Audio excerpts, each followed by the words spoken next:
Anytime you're ready.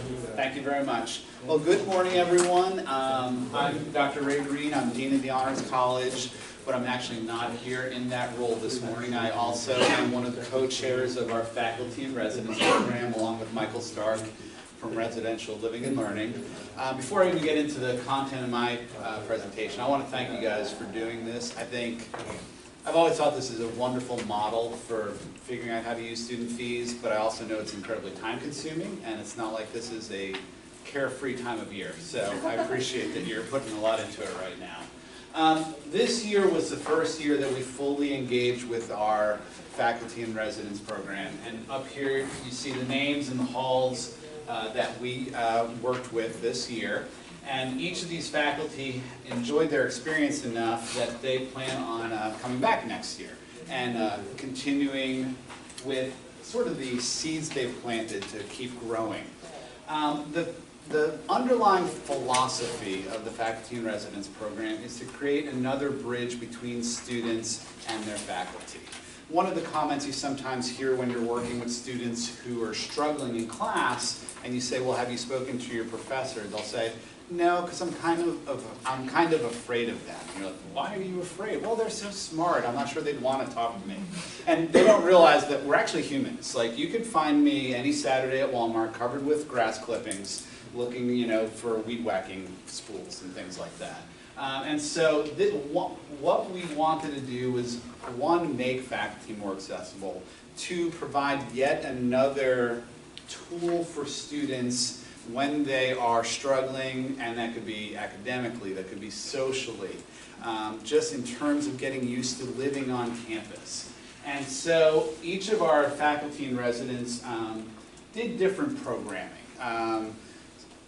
Dr. Unge would have a weekly Tuesday breakfast where she invited faculty from different colleges to come meet students in the residence hall. One of the things, I'm actually going to flip back here, one of the things she realized is that our students weren't exercising much. And obviously we have a wonderful recreation center that they could attend, but we know that there are barriers, right, to starting. And so she brought Zumba and yoga to Prairie Crossing. Dr. Hahn loves working with YouTube pages, and so he did a workshop trying to help students learn how to create their own YouTube pages and make money off of their YouTube pages, that sort of thing.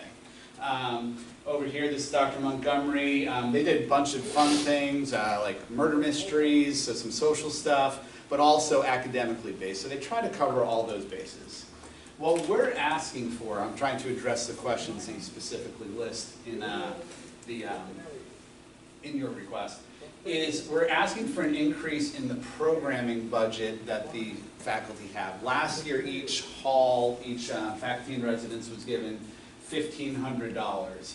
We'd like to increase that this year to $2,500 per hall. And the main reason for that is that the faculty found that, particularly in the larger halls, that they were running out of money fairly early in the spring. And they weren't being wasteful, they were being pretty thrifty. But I did sort of a silly mathematical example. Whitley's got approximately 400 residents, and you're never going to have all 400 descend on an event that faculty and residence does. But if they did, and faculty and residents spent a whole $1 per resident, on $1,500 they'd be able to do 4 events a year, right? And so you can reduce that to how many people attend and realize it'll spread out further than that. But the point is, across 400 residents, $1,500 isn't a ton of money.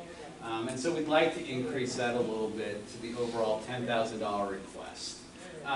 If you're curious what they were spending those funds on, some of it was paying for those fitness instructors to come over. As you know, food attracts undergraduates and graduate students alike, so there is often food at these events. Dr. Kemp Graham, one of the things she found is a lot of students said, I want to do crafty things. And so she bought craft materials, and she doesn't have to buy a lot of new craft materials because some of that will continue to be used. But if you're doing knitting, for instance, you need to buy more, I guess, wool. Is that what you knit with? I should know that. My wife does it. Bad husband, apparently. Anyway, so we'd like to see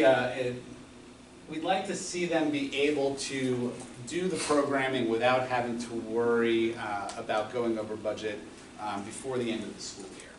Now, another question you ask is, what is the impact on the program if it's not fully funded? the program is going to continue, right? We will reach out to these students, but the question becomes how many programs can they do? Can they do some more, do outreach across with outdoor adventure, for instance? I heard Rick right before I presented talk about how the prices dropped, but still across a number of students, that would add up very quickly. The impact of funding on the department. Right now, RLL is absorbing a lot of the cost of the program overall. So the 4 apartments that are being occupied by faculty, that means that they're not being occupied by students or other people who would pay. So Res Life is absorbing some costs right off the bat. Michael Stark has been very helpful with that. And he is invested enough in the program that I'm sure he would try to cover some of those additional programming costs if they're not covered by an increase in the funds that we receive. And so then the concern is, does use of those funds remove those funds from some other activity that could also benefit students? So that is what I have, and I'm ready to answer any questions that you have. Questions for Dr. Green? Are these faculty members compensated, or do they have housing allowance? Their housing is paid for, so. Dr. Green, Yes. are these programs like the pajama party and the ornament decorating thing, are these things the students generated requests for, or are these things that the faculty just came up with? A little bit of both. So Dr. Hahn, for instance, with his love of technology and YouTube, that's his idea, of course. Dr. Kemp Graham solicited feedback on what the students would like. She tried some things, but also reached out to get ideas. I know that Dr. Unge in Prairie Crossing has done little surveys to find out what the students want also. It's a combination. Do you have numbers on how numbers that attended? I don't have specific numbers. Sorry for that. Would you be able to get that? I'm sure. Just email it to me and I'll make Yeah. sure the committee gets Yeah, it. I can do that. Any other questions for Dr. Green? All right. Okay. Thank you so much Thank for you your very time. much for your time.